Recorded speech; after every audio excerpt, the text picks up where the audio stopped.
Hello बच्चों, कैसे हैं आप लोग। मैं शानदार सिंह का फिर से आपका स्वागत करता हूं एडीपी स्टार लर्निंग प्लेटफॉर्म पे। बच्चों, कल जेईई एडवांस का एग्जाम हो गया है, तो आज हम लोग पेपर का एनालिसिस करने वाले हैं कि यार पेपर कैसा था, मतलब क्या आप एक्सपेक्ट कर सकते हो फिजिक्स, मैथ और केमिस्ट्री में, कि पिछले साल के कंपैरिजन में इस बार का पेपर टफ था, इजी था, एक्सपेक्टेड मार्क्स वर्सेस रैंक कैसा रहेगा और कैसा इस बार का कट ऑफ रहेगा, ओवरऑल बात करनी है। तो यार देखो, फिजिक्स की अगर बात की जाए तो ओवरऑल पेपर टफ मान सकते हैं। पिछले साल के कंपैरिजन में पेपर इस बार का बहुत टफ था, ठीक है। और डिटेल में तुम्हें गिरनार सर बताएंगे फिजिक्स के पेपर के बारे में। हाँ भाई, कैसे हो? तो भाई आई होप अब आप लोग जीवन में चैन की सांस ले सकते हैं, और जिन लोगों का पेपर हो गया ऑब्वियसली वो फील कर पाएंगे, बट एक जनरल एनालिसिस देते हैं, इवन दो हम लोग डिटेल एनालिसिस बहुत जल्दी आपके सामने रखने वाले हैं। सो फिजिक्स का पेपर, इसमें कोई शौक नहीं है कि फिजिक्स का पेपर कैसा था। आईआईटी से यही एक्सपेक्ट किया जाता है और आईआईटी भी यही एक्सपेक्ट करता है आपसे कि पेपर इसी लेवल का मोस्टली रहेगा। सरप्राइजिंग बातें कुछ ये थी कि थर्मल फिजिक्स को स्पेसिफिक फोकस दिया गया, काफ़ी सवाल थर्मल फिजिक्स से पूछे गए। इनफैक्ट जो मिक्स्ड बैग क्वेश्चंस होते हैं हमारे, वो अच्छे खासे पूछे गए। भाई किसी सवाल में आपका केटीजी की थ्योरी मिक्स होके आ गई अलॉन्ग विद आपका विस्कस फोर्सेस, तो फ्लूइड और केटीजी को मिला के एक सवाल पेल दिया, या फिर प्रोजेक्टाइल और इलेक्ट्रिक फील्ड का एक सवाल बना दिया। तो मिक्स कॉन्सेप्ट के सवाल बहुत बढ़िया है। स्पेशली पेपर 1 के जो सिंगल करेक्ट और मल्टीपल करेक्ट थे, वो ओके डिसेंट लेवल के थे। थोड़ा सा हायर एंड पे इंटीजर वाले क्वेश्चंस पेपर 1 के फॉल किए, बट देन सारे क्वेश्चन करने नहीं होते हैं, ये भी आपको स्ट्रैटेजी में बताया गया है।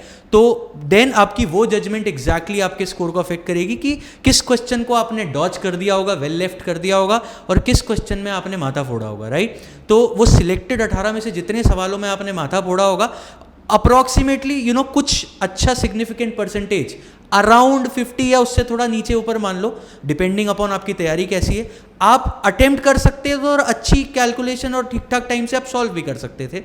डिटेल्ड एनालिसिस हम जल्दी आपको देंगे, right. Similar trend goes in paper 2।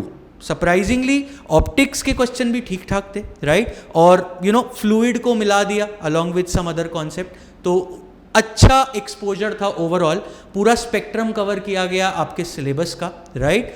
और जैसा कि हर साल होता है, रोटेशन के और मैकेनिक्स के बहुत बढ़िया बढ़िया सवाल हमारे सामने आए, राइट। तो this was it from physics from our part. और फिजिक्स की अगर एक बात और है कि यार ट्रेंड बिल्कुल, मतलब क्वेश्चंस अगर चैप्टर की बात करें तो ट्रेंड पहले की तरह ही था।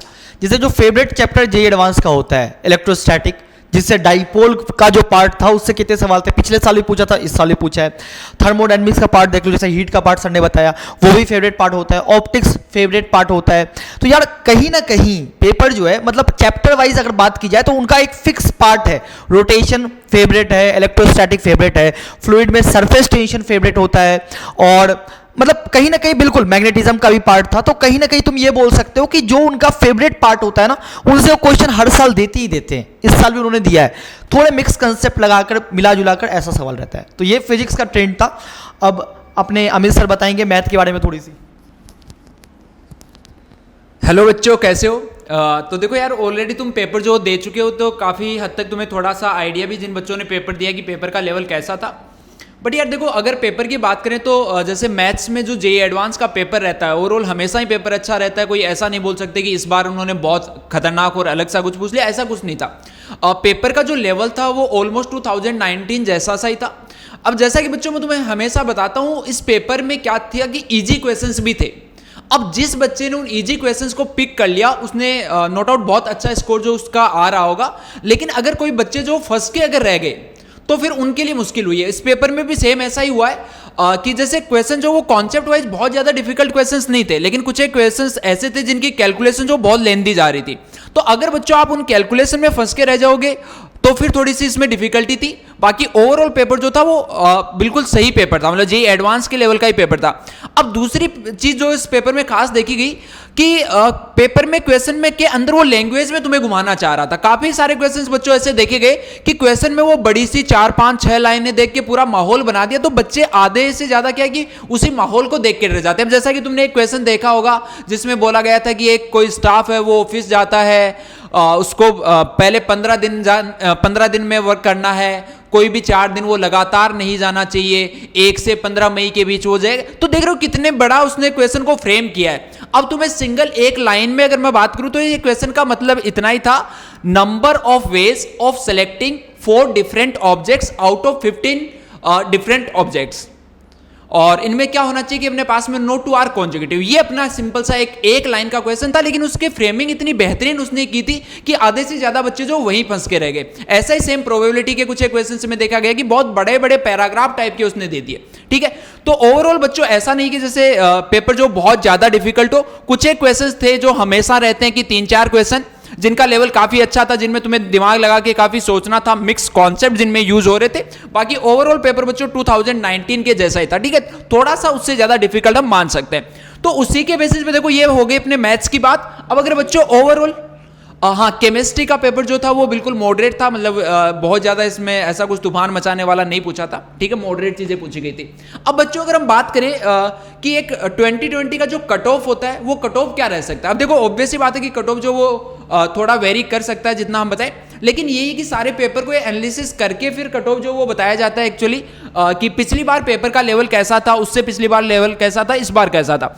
तो अगर बच्चों हम बात करें तो जैसे कि जेईई एडवांस ने 2019 में जो कट ऑफ दिया था वो 35% दिया था, बट क्या हुआ कि बाद में देखा कि इसमें बच्चे जो बहुत कम बच्चे आ पा रहे थे, तो ये कट ऑफ जो रिड्यूस करके 25% लास्ट में कर दिया गया था। ये 2019 की मैं बात कर रहा हूं, और ये वो परसेंटेज नहीं है जिसमें तुम्हें एक अच्छा कॉलेज मिला, एक अच्छा आईआईटी मिला। ये वो परसेंटेज है जब तुम्हारे पास में एक कागज होता है जिसमें लिखा होता है कि आप जेईई एडवांस जो वो क्वालिफाइड हो। लेकिन तुम लोगों को अच्छे से पता होना चाहिए कि यार क्वालिफाइड तो बहुत सारे होते हैं, नंबर्स जो है वो बहुत ज्यादा जाते हैं, बट उनमें कॉलेजेस जो वो सबको नहीं मिल पाते। तो ये जो 25% है वो जेईई एडवांस का क्वालिफाइंग परसेंटेज था 2019 में। अगर बच्चों इससे पहले हम बात करें 2018 में तो उसका भी था 25%। उससे पहले अगर 17 की बात करें तो उसमें था अराउंड 35%। अब अगर इन तीनों पेपर के क्यूमुलेटिव लेवल से 2020 के पेपर का लेवल देखा जाए तो वो स्लाइटली डिफिकल्ट था। तो बच्चों अगर वो स्लाइटली डिफिकल्ट था तो उसकी कट ऑफ बच्चों जो हमारे अकॉर्डिंग होनी चाहिए वो अराउंड वेरी कर सकती है 22 to 23% से लेके ये जा सकता है 27 to 28%। ये हमारे अकॉर्डिंग 2020 की कट ऑफ जो वो होनी चाहिए। इसी के बीच में बच्चों, इसी रेंज के बीच में ये वेरी करेगी। और अगेन ये सिर्फ और सिर्फ जेईई एडवांस की क्वालिफाइंग की जो मिनिमम एग्रीगेट है वो है। इसके बाद में सीट जो है कौन सी कॉलेज में मिलता है, कितने में मिलता है, उसका तो डिटेल्ड एनालिसिस हम अलग से करेंगे। ये मतलब बेसिक चीज ये कि अगर आपका इस रेंज के अंदर या इससे ऊपर अगर आपके मार्क्स आ रहे हैं तो बेटा जी आप जेईई एडवांस के लिए क्वालिफाइड हो। ठीक है, हाँ। तो बच्चों अब बात करते हैं रैंक वर्सेस मार्क्स की। तो यार देखो पिछले साल का जो पेपर था वो 372 मार्क्स का था और इस बार का जो पेपर है वो 396 मार्क्स के आसपास का है। तो कहीं ना कहीं तुम देखो तो भाई 25 नंबर के आसपास का डिफरेंस है, 25 मार्क्स के आसपास का डिफरेंस है। इस बार का पेपर 25 मार्क्स ज़्यादा का था या 24 मार्क्स ज़्यादा का था।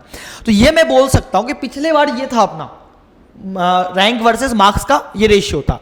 तो इस बार भी तुम यही सेम लगभग सेम एक्सपेक्ट कर सकते हो कि 346 पे कहीं ना कहीं रैंक 1 आ जाएगा। क्योंकि सेम क्यों एक्सपेक्ट कर रहे हो, क्योंकि इस बार का पेपर ज़्यादा मार्क्स का था तो 5% कम जाने के चांसेस हैं कि भाई पिछले बार जितने मार्क्स आए थे 5% यानी कि 20 नंबर कम। तो यहाँ पे 346 यानी कि मतलब 66 पे आना चाहिए था रैंक 1, 20 नंबर कम कर दो तो लगभग यही सेम ट्रेंड फॉलो होगा इस बार भी, लगभग सेम होगा। वही तुम अगर क्लियरली बात करूं तो 1000 रैंक के अंदर लाने के लिए तुम्हें कहीं ना कहीं 200 के आसपास मार्क्स चाहिए। 1000 रैंक के आसपास 200 के आसपास तुम्हें मार्क्स चाहिए। और वैसे ही बताता ही हूं मैं 50% अगर तुमने स्कोर कर दिया है, अगर तुमने जेईई एडवांस में 50% स्कोर कर दिया तुम एक डिसेंट रैंक एक्सपेक्ट कर सकते हो। क्योंकि इस बार का पेपर वाकई बहुत टफ था, खास करके फिजिक्स का पिछले बार के कंपैरिजन में। और ऐसा भी बिल्कुल भी नहीं था कि सर 50% पेपर नहीं बना सकते, 50% क्वेश्चंस तो तुम लगा सकते थे अगर तुमने वो सही क्वेश्चन सेलेक्ट किए होते तो अगर तुम्हारा मार्क्स 50% आ रहा है तो भाई तुम 1000 के आसपास रैंक इस बार एक्सपेक्ट कर सकते हो, 200 मार्क्स के आसपास में। ठीक है, और बाकी तो ओवरऑल हमने सारा सब्जेक्ट का एनालिसिस दे ही दिया है। केमिस्ट्री मॉडरेट ही था, कई बच्चों को केमिस्ट्री बहुत ईजी लगा कि सर मिक्स्ड कंसेप्ट तो थे बट फिर भी केमिस्ट्री काफ़ी ईजी लगा। और कई बच्चों को फिजिक्स तो खास करके मैक्सिमम बच्चों को टफ लगा, और वाकई पेपर जो था इस बार थोड़ा फिजिक्स पिछले बार के कंपैरिजन में इस बार तो टफ था, और मैथ में कुछ टफ थे और कुछ मॉडरेट थे, ऐसा बोल सकते हैं। ठीक है, तो यही रहा अपना पिछले साल का ट्रेंड देख लेना। ठीक है, और कमेंट में जरूर बताना कि तुम्हारे इस बार कितने मार्क्स आ रहे हैं, क्या आ रहे हैं, तो कमेंट में जरूर बताना कि पेपर तुम्हें कैसा लगा जिन्होंने जेईई एडवांस का दिया है। मिलता है अगले वीडियो में, बाय।